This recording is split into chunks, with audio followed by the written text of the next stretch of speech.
저한 절씩 교도하도록 하겠습니다. 사울이 사무엘에게 이르되 내가 범죄하였나이다. 내가 여호와의 명령과 당신의 말씀을 어긴 것은 내가 백성을 두려워하여 그들의 말을 청종하였음이니이다. 하여금 여호와께 경배하게 하소서 하니 사무엘이 사울에게 이르되 나는 왕과 함께 돌아가지 아니하리니 이는 왕이 여호와의 말씀을 버렸으므로 여호와께서 왕을 버려 이스라엘 왕이 되지 못하게 하셨음이니이다 하고 사무엘이 가려고 돌아갈 때에 사울이 그의 옷자락을 붙잡음에 찢어진지라. 사울이 그에게 이르되 여호와께서 오늘 이스라엘 나라를 왕에게서 떼어 왕보다 나은 왕의 이웃에게 주셨나이다. 자는 신하 번개함이 없으시니 그는 사람이 아니심으로 결코 변개하지 않으심이니이다 하니 사울이 이르되 내가 범죄하였을지라도 이제 청하옵나니 내 백성의 장로들 앞과 이스라엘 앞에서 나를 높이사 나와 함께 돌아가서 내가 당신의 하나님 여호와께 경배하게 하소서 하더라. 사무엘이 돌이켜 사울을 따라가매 사울이 여호와께 경배하니라. 사무엘이 이르되 너희는 아말렉 사람의 왕 아각을 내게로 끌어오라 하였더니 아각이 즐거이 오며 이르되 진실로 사망의 괴로움이 지났도다 하니라. 내 칼이 여인에게 자식이 없게 한 것 같이 여인 중 내 어미에게 자식이 없으리라 하고 그가 길갈에서 여호와 앞에서 아각을 찍어 죽이니라. 이에 사무엘은 라마로 가고 사울은 사울 기브와 자기 집으로 올라가니라. 사무엘이 죽는 날까지 사울을 다시 가서 보지 아니하였으니 이는 그가 사울을 위하여 슬퍼함이었고 여호와께서는 사울을 이스라엘 왕으로 삼으신 것을 후회하셨더라. 아멘. 자, 오늘은 큐티의 실제 5번째 시간입니다. 여러분들에게 큐티하는 법을 좀 안내해 드리기 위해서 지금 5번째 시간을 가지고 있는데 조금 아쉬운 점은 큐티의 본문이 사무엘서로 제한이 되어 있다라는 게 조금 아쉽습니다. 성경은 어떤 성경 저자의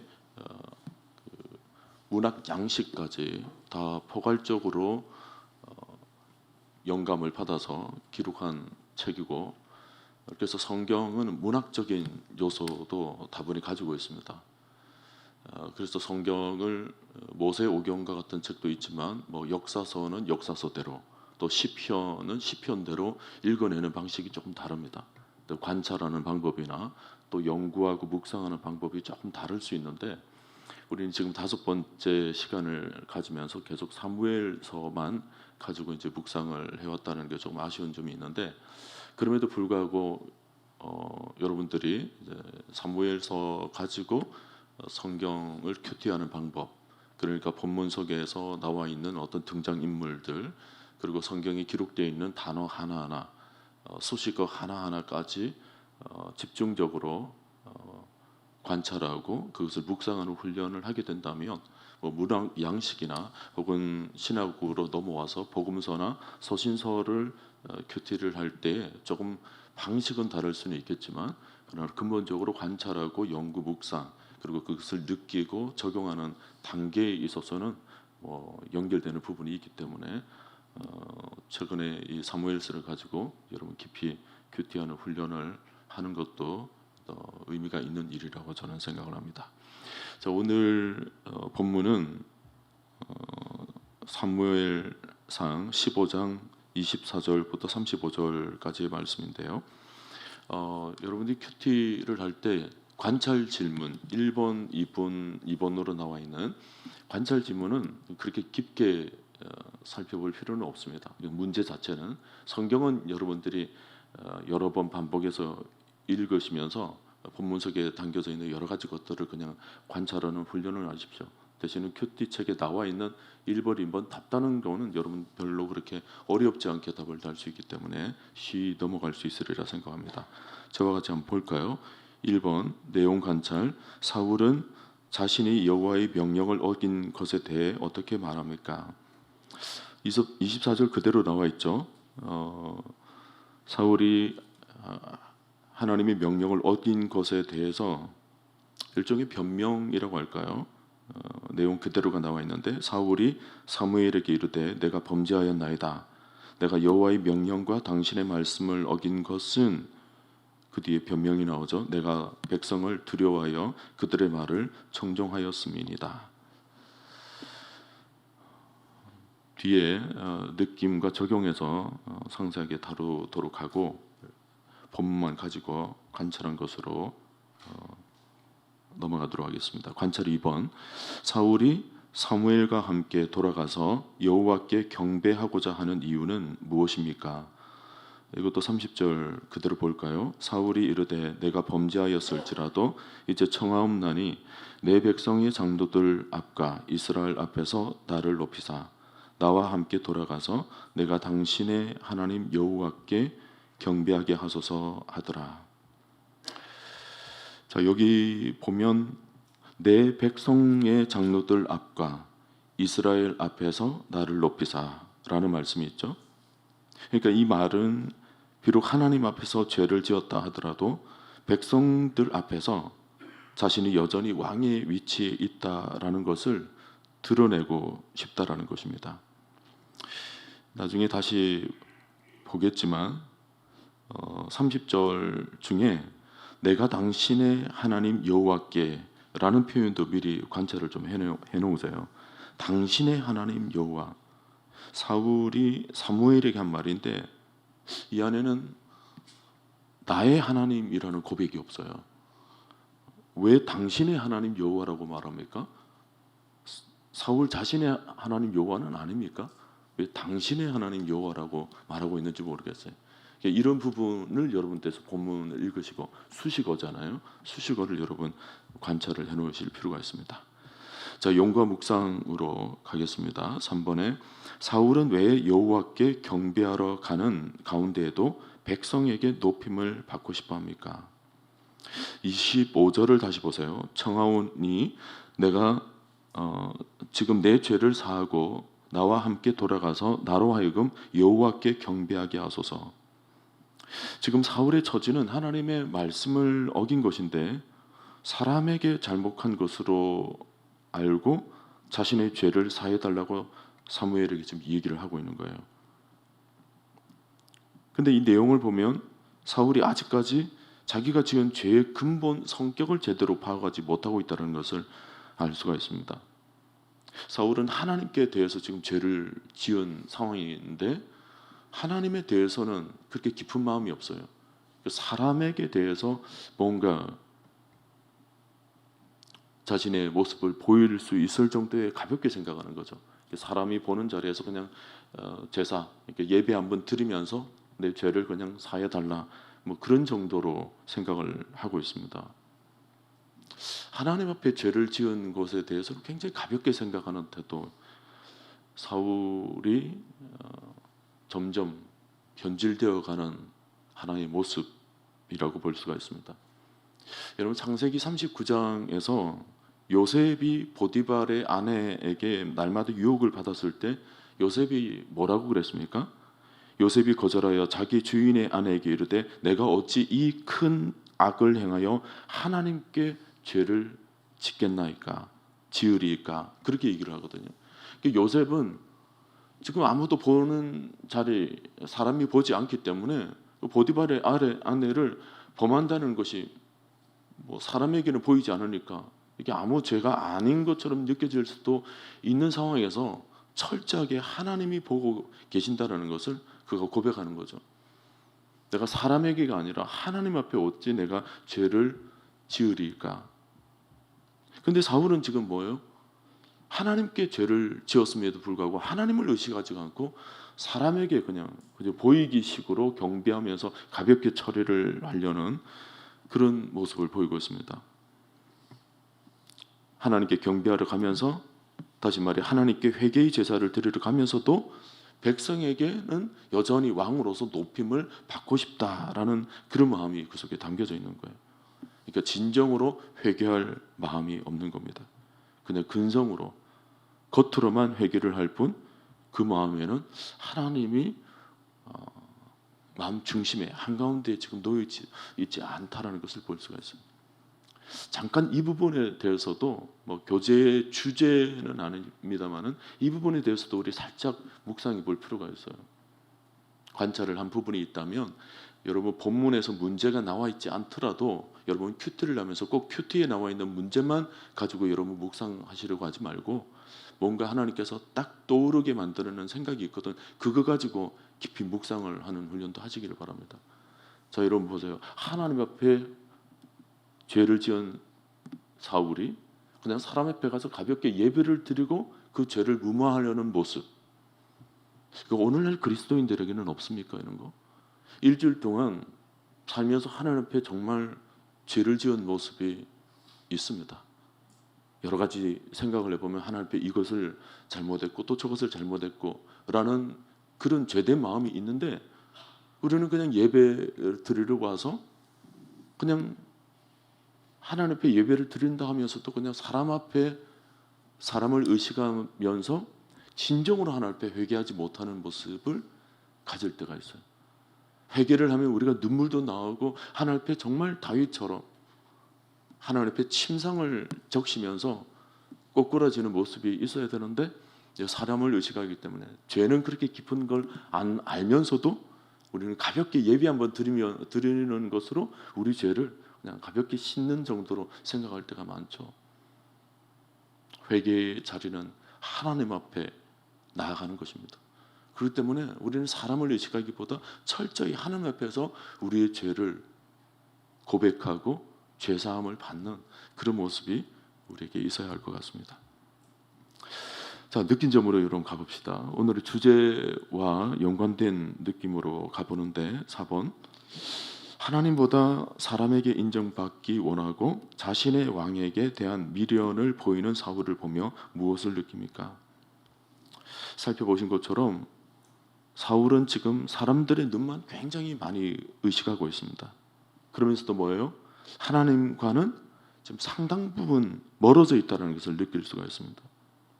아까 우리가 살펴본 거 있죠? 30절 여러분 다시 보세요. 아까 봤던 사울이 사무엘에게 한 말인데, 사울이 이르되 내가 범죄하였을지라도 이제 정하옵나니 내 백성의 장로들 앞과 이스라엘 앞에서 나를 높이사 나와 함께 돌아가서 그 다음 내가 당신의 하나님 여호와께, 여러분 그 부분 밑줄을 꺼놓고 한번 살펴보세요. 내가 당신의 하나님 여호와께. 자꾸만 지금 사울은 사무엘에게 얘기하면서 당신의 하나님 여호와, 당신의 하나님 여호와 이렇게 얘기를 하고 있어요. 사실은 이것은 어제 본문에서도 그렇게 나와 있습니다. 사울이 내 하나님 여호와께 경배하게 하소서, 왜 그런 말을 하지 못하는지 모릅니다. 마치 이방 민족이 전혀 다른 신을 섬기는 것처럼 말을 하죠. 내가 당신의 하나님 여호와께. 이 부분이 하나님과 지금 상당히 멀어져 있는 모습을 이 말 표현해서 느낄 수가 있습니다. 자, 여러분 한번 생각을 해보세요. 사울이 원래부터 이런 사람이었습니까? 여러분들이 큐티를 할 때 한 가지 방향을 잡아야 하는 것은, 우리가 성경 인물에 대해서 이미 우리는 어떤 선입관을 가지고 있어요. 그래서 사울 이러면 사울은 뭔가 형편없는 사람, 그런 사람이니까 우리가 아예 멀리할 사람이라고 치부해버리고는 사울에 관한 모든 내용을 그냥 훌쩍훌쩍 넘겨버리고 맙니다. 근데 여러분 큐티를 할 때는 그렇게 해서는 안 됩니다. 모든 죄악을 범한 사람들의 모습을 성경 그대로 기록해주고 있는 이유가 뭐예요? 이런 사람은 나쁜 사람이니까 이런 사람은 그냥 제껴놔, 그렇게 깊이 생각할 것 없어, 그게 아닙니다. 성경에 기록되어 있는 모든 인물들의 삶의 모습은 어쩌면 우리의 삶의 모습일 수 있다는 것을 깊이 생각하셔야 돼요. 사울도 사울의 모습 보고 아유 이렇게 형편없는 사람이었네 하고는 넘길 게 아니에요. 내 안에 사울적 요소는 없는가를 깊이 묵상하고 생각하는 것이 바로 큐티인 것입니다. 그가 언제부터 이랬는지, 사실 사울의 부족한 모습을 보면 처음부터 그랬던 건 아니거든요. 그러니까 그가 언제부터 이렇게 점점 변해가는지, 또 왜 그런 사람으로 흘러가고 있는지, 또 잘못된 일이 있다면 그것이 정확하게 무엇인지를 우리가 살펴야 나도 그런 오류를 범하지 않게 되는 거죠. 내 삶에 그런 모습이 없는지 그것을 살펴보는 것이 바로 큐티의 핵심입니다. 자, 그런 관점에서 사울을 한번 살펴보면, 여러분 사울은 처음 왕으로 세워질 때는 제법 괜찮은 사람이었습니다. 오늘 본문 17절 또 보세요. 17절 그 어제 본문인데 어제 본문으로 가서 보시면 이런 기록이 있습니다. 왕이 스스로 작게 여길 그때에 이스라엘 지파의 머리가 되지 아니하셨나이까. 그러니까 하나님이 이스라엘에게 아무나 왕으로 세워주시지는 않으셨다라는 거예요. 처음에 이스라엘 왕으로서의 사울의 모습은 스스로 작게 여길 정도로 겸손한 사람이었어요. 괜찮은 사람이었습니다. 키도 크고 또 외모도 출중했지만 사무엘에 의해서 기름 부음을 받았을 때는 제법 자기를 낮출 줄도 알고 제법 영적인 사람이었다는 것을 우리가 성경을 통해서 알 수 있었죠. 성경 사울이 막 예언도 하고 막 그랬잖아요. 굉장히 영적인 사람이었어요. 근데 그가 언제부터 점점 이렇게 변해가요? 왕으로 세움을 받은 이후로부터, 받았을 때부터였습니다. 왕이 되면서 갑자기 백성들 앞에서 중심 인물이 되어버린 거예요. 사람들이 자기를 부르는 호칭도 달라졌습니다. 옛날에는 그냥 베냐민 지파에 있는 기스라는 사람의 아들이라는 것이 전부였어요. 소위 우리식으로 말하면 그 기스 아들내미 이게 다였어요. 근데 지금은 모든 사람들이 자기를 왕이라고 부르면서 자기의 말 한마디에 따라서 나라 전체가 지금 움직여지고 있는 것을 보면서 아마 자기도 정말 신기했을 거예요. 지금까지 이스라엘은 왕이라는 신분이 없었거든요. 이스라엘에게 필요할 때마다 하나님의 사사를 세우셔서 위기에서 건져내 주시는 그런 시스템이었습니다. 그런데 지금은 뭐예요? 위험할 때가 아니더라도 한 나라를 통치하는 왕으로 세워진 것입니다. 이 체제에 사울도 적응되어 가야 했지만 그 왕을 섬기는 이스라엘도 왕정 체제에 적응되어 가야 했던 그런 상황이에요. 전쟁의 상황에서는 왕이 필요했다는 것을 이스라엘도 느꼈을 것이고 사울 자신도 느꼈을 것입니다. 문제는 평안할 때예요. 평안할 때는 왕이 모든 것을 섭렵해서 다스리는데 이 체제가 익숙지 않은 거예요. 옛날 사사 시대에는 전쟁이 일어나고 그랬을 때 사사가 앞장서서 그 전쟁을 막는 역할을 해왔거든요. 주로 위기에서 벗어나는 데 앞장서는 그 리더의 역할을 해왔는데 평안하게 되면서 사울은 점점 이 왕의 권세라는 것이 무엇인지를 스스로가 좀 느껴 나가곤 했던 것 같습니다. 처음에는 왕이라는 신분을 바꿔서 사울은 어깨가 점점 이제 우쭐해지는 거죠. 지금 주변에 막강한 다른 나라들의 왕에 대한 얘기를 들어보니까 전쟁할 때뿐만 아니고 평소에도 평안할 때도 왕으로서 통치하고 다스리는 소위 백성들 위에 군림하는 그런 모습을 은연중에 듣고 자기도 보고 또 나도 그렇게 해야 된다는 위치 속에 있는 거예요. 아마 자기 자신도 처음에는 그게 굉장히 어색했을 것입니다. 근데 어찌되었든 간에 점점 실감하게 되면서 자기 자신도 점점 그러한 위치 속에 적응해 가는 거죠. 근데 왕이라는 자리가 보통 자리가 아닌 거예요. 자기 한마디에 나라가 강력하게 세워질 수도 있지만 동시에 맥없이 망할 수도 있는 위치입니다. 그러니 날이 갈수록 우쭐대던 어깨가 이제 점점 부담의 짐으로 점점 와닿았을 것입니다. 여러분, 리더로 선다라는 것 사실은 정말 어려운 자리입니다. 일을 하다가 조금만 실수를 해보세요. 사람들 사이에 얼마나 많은 험담이 오갔을까요? 다른 나라 왕들은 잘만 다스리는데 우리 사울 왕은 왜 저래? 아직 경험이 없어서 그런가? 왕을 처음 해봐서 그런가?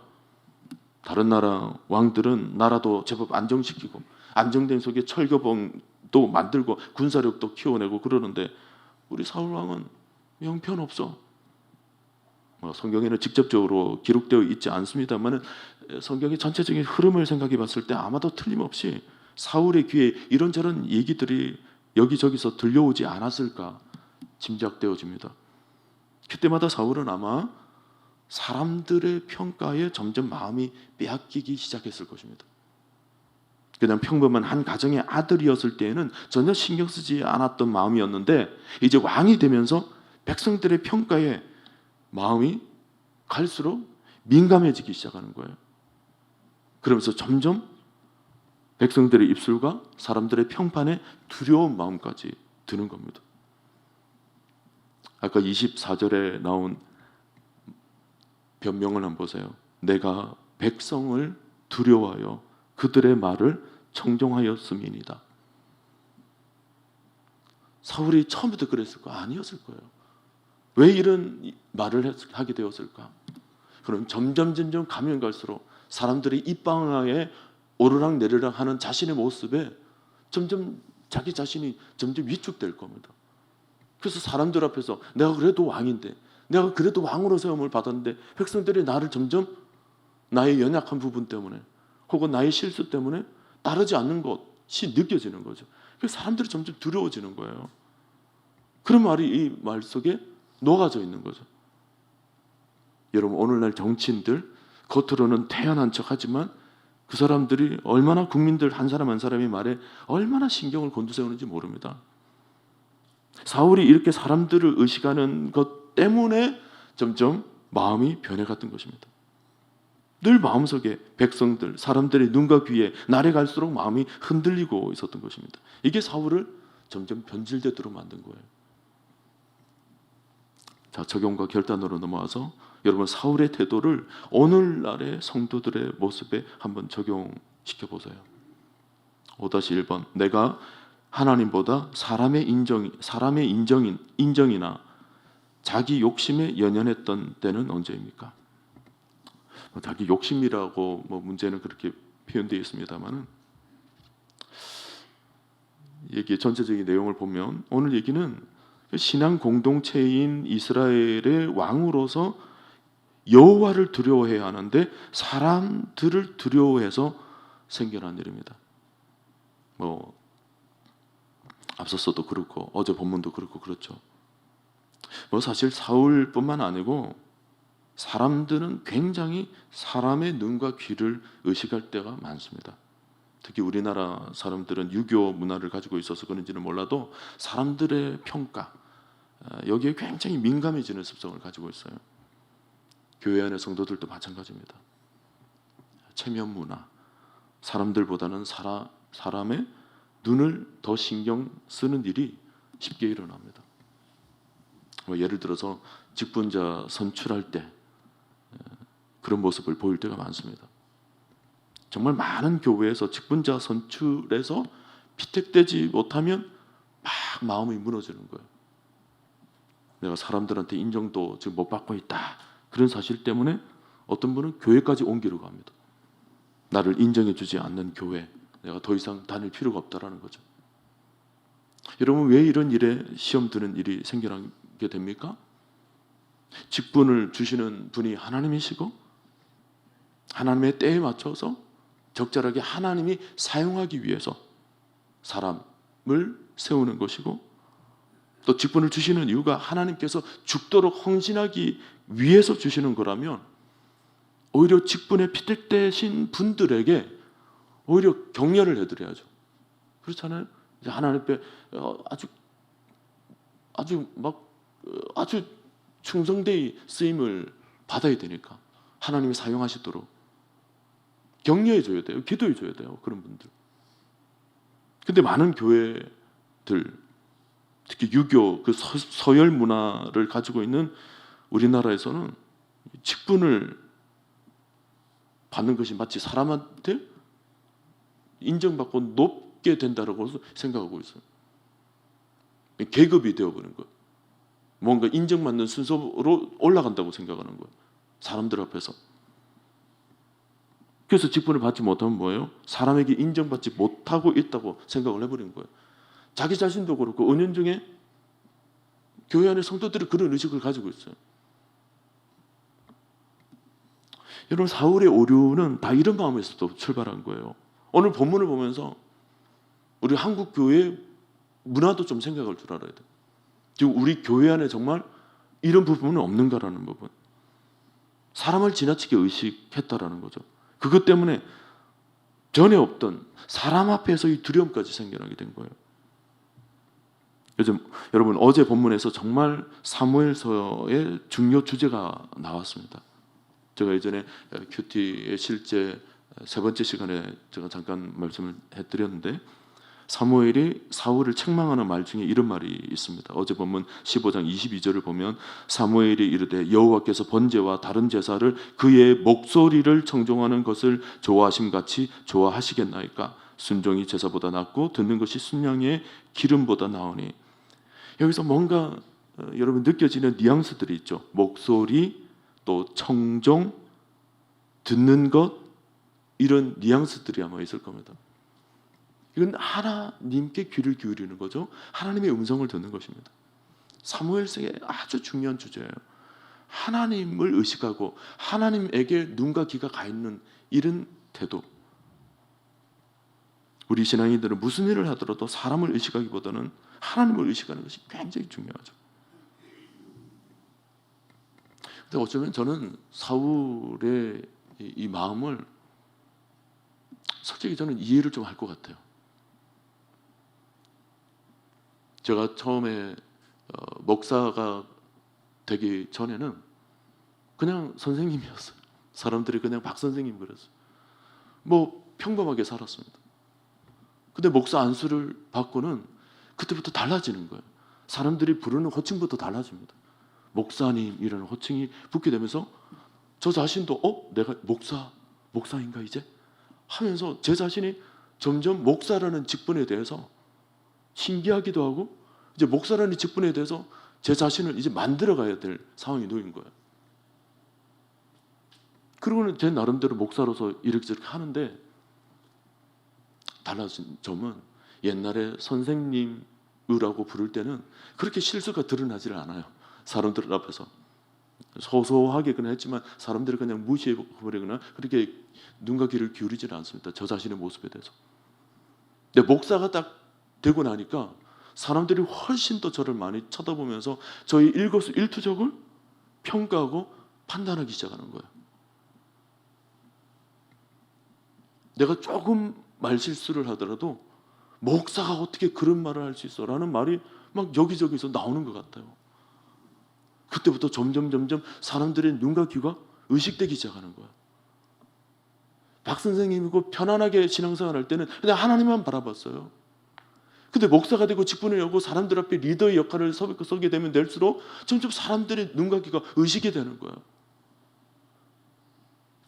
그때 어느 순간 제 자신의 마음을 들여다봤을 때 하나님을 의식하기보다 점점 사람을 더 많이 의식하고 있다는 제 자신을 발견하게 됐어요. 사람들의 눈과 귀가 의식되어서 늘 사람들 앞에서 그냥 목사 체면이라고 그럴까요? 왠지 모르게 목사, 소위 말하는 목사의 모습을 가지기 위해서 제 자신을 의도적으로 막 이렇게 만들어가는 모습 때문에 제가 제 자신이 너무 뭐라 그럴까요? 익숙지 않은 모습에 있는 거예요. 저 사울의 마음이 이해가 될 것 같아요. 사울도 아마 그랬을 거예요. 그것 때문에 사람들이 점점 두려워졌을 거예요.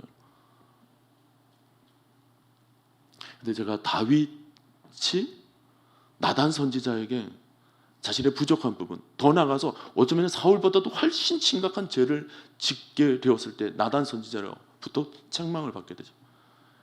근데 다윗은 그 책망 앞에 전혀 뒤로 미루지 않고 즉각적으로 바로 무릎을 꿇습니다. 그리고 사람들을 의식하지 않고 바로 하나님을 찾고 눈물을 흘리게 되죠. 제가 그 모습을 보면서 다윗이 왜 사람들 눈앞에서도 전혀 의식하지 않고 그가 춤추며 왕인데도 체면 그것 굴하지 않고 왜 춤을 추며 하나님을 찬미했던가. 그리고 그가 쓴 시 중에서 천만인이 나를 애워서 진진달지라도 내가 두려워하지 아니하리로다. 왜 그런 고백을 했던가. 다윗은 철저히 하나님을 의식했다는 거예요. 죄악 중에도 더 나아가서 연약하고 부족한 중에도 철저히 하나님을 의식했다는 거죠. 제가 다윗의 모습을 발견하게 되면서 저는 그때부터 사람을 의식하기보다는 사람에게는 무슨 얘기, 무슨 평가를 듣더라도 그건 중요하지가 않아. 나의 연약한 부분, 사람의 입술을 통해서 들릴 때마다 사람을 두려워하기보다 저것이 하나님의 음성이라고 듣고 그 음성이 들릴 때마다 하나님께 무릎을 꿇는 태도를 내가 가져야 되겠다고 생각하는 거예요. 그래서 사람들이 어떤 얘기를 들을 때마다 그것이 사람의 체면에 두려워지는 것보다는 오히려 그 얘기를 듣고 그냥 하나님께 나아가는 거예요. 하나님, 그렇습니다. 제가 이런 연약한 부분을 가지고 있었어요. 제 이런 부족한 부분이 있었습니다. 하나님, 저를 목사로 이런 연약함에도 불구하고 하나님께서 목사로 세워주신 것 하나님 감사해요. 그러나 이런 연약한 부분은 더 이상 연약으로 드러나지 않도록 하나님 채워주시고 또 연약한 부분을 깎아주시고 하옵소서. 하나님 앞에 철저히 나가서 기도하는 삶을 다윗을 통해서 제가 배우게 된 거예요. 사울도 자신이 지금 백성 앞에서 왕으로서, 초대 왕으로서 정말 힘들고 어려운 상황이 되어졌을 때마다 그가 하나님 앞에 나가서 엎드렸다면 어떠했을까? 하나님의 음성에 귀를 기울이고 하나님을 의식하고 자기의 연약한 부분이 생길 때마다, 발견되었을 때마다 하나님 앞에 나가서 무릎을 꿇고 하나님 앞에 구했다면 아마 사울은 실패한 왕으로 가지를 않았을 것입니다. 오늘 여러분들은 어떻습니까? 하나님께서 어느덧 장로로 직분을 주시고 권사로 직분을 주시고 안수 집사로 직분을 주시고 그런 직분, 어떤 기관의 회장으로 이런 직분을 줄 때가 있죠. 하나님께서. 근데 그때마다 여러분 자신은 어떻게 생각하십니까? 아마 사람들의 평가가 조금 더 다를 겁니다. 권사가 왜 그래? 장로면서도 왜 그래? 이제 안수 집사 정도 되면 이 정도 해야 되지 않아? 그런 평가를 혹시 받게 되는지를 몰라요. 여러분, 그럴 때마다 여러분들은 어떤 생각을 가지십니까? 그런 평가를 받고서 사람들에게 뭔가 좀 보여야 되겠다 그런 생각하십니까? 좋은 모습이에요. 그것도 나쁜 것은 아닙니다. 사람들에게 잘하는 것도 좀 필요한 거죠. 그러나 여러분들이 그런 평가를 받을 때마다 하나님은 어떤 의식을 가지십니까? 하나님 앞에서는 어떤 모습으로 여러분 자신을 만들어 가십니까? 저는 오늘 본문을 보면서 우리 자신도 사울됨의 모습은 없었던가를 좀 찾아볼 수 있기를 바라요. 체면 속에서 사람을 의식하는 모습. 그래서 우리는 신앙생활을 하면서 철저히 코람되어 하나님 앞에 있다는 것을 우리가 잊으면 안 됩니다. 그래서 저는 예배 중에도 얼마든지 회개기도 나올 때마다 왜 사람들 의식할 필요 없어요. 나오면 눈물을 흘려야 돼요. 사람들 의식할 게 뭐 있습니까? 또 찬양할 때 사람들을 의식할 게 뭐 있어? 하나님만을 우리가 찬양한다고 그러면 주일날 와서 사람들 의식하지 말고 정말 전심으로 하나님께 찬양하는 모습. 우리가 새벽마다 우리가 기도할 때도 사람들 그렇게 사람을 만나러 오는 것 아니잖아요. 물론 사람에 비해 덕을 세우는 일은 있어야 되겠습니다만 기본적인 모습은 하나님만을 천천히 의식하는 모습이 우리에게 있어야 있다는 거예요. 아멘입니까? 이런 내용으로 여러분 결단을 하십시오. 내가 진정으로 순종의 삶을 살기 위해서 내 마음에 무슨 결단을 해야 되는지. 5-1번에 결단의 마음이 있죠. 그런 내용을 여러분께서 큐티를 하며 묵상을 하셨다면 그것을 오늘의 모습으로 내가 어떤 모습으로 내가 만들어 갈 것인가, 그것을 구체적으로 쓰시는 겁니다. 제가 전에 말씀드린 것처럼 결단을 할 때 대부분 사람들이 그냥 막연하게 쓰시는 경우가 많아요. 신앙생활 열심히 해야 되겠다, 성경 열심히 읽어야 되겠다, 그런 수준으로 결단하지 마시고 본문을 정확하게 관찰하시고 단어 하나하나를 유심히 보시고 그리고 이 속에서의 오늘날의 그리스도인의 삶부터 여러분 먼저 묵상을 하십시오. 항상. 그리고 오늘날의 그리스도인의 모습 속에서 이런 모습이 없는가를 생각하시고 그 오늘날의 그리스도인의 모습 속에 나는 없는가를 생각하는 거예요. 그래서 그 모습 속에 나는 하나님 이러이러한 모습으로 나 자신을 바꾸게 하옵소서. 또 그런 적이 없다면 앞으로 이런 일이 있을 때 내 삶은 이렇게 살아가도록 내가 결단케 하옵소서. 이렇게 하는 것이 큐티의 마무리인 것입니다. 자, 아무쪼록 이제 다음 주부터는 이렇게 제가 설명을 드리면서 큐티를 인도하지 않습니다. 제가 기회가 된다면 제가 수요일마다는 우리 교육자님들이 큐티책을 가지고 이렇게 인도해 나가는데 다음 주부터는 다른 본문, 이렇게 다른 성경 본문을 가져와서 그냥 큐티만 할 거예요. 설명은 제가 더 이상 드리지는 않고 큐티를 하면서 여러분들에게 큐티하는 방법들을 조금 보여드리는 방식으로 좀 해나가도록 하겠습니다. 아무쪼록 여러분 큐티를 잘 하시고 매일 매 순간 하나님의 음성을 듣는 훈련을 날마다 해나갈 수 있기를 바랍니다. 자, 오늘 기도 제목은 이렇습니다. 제가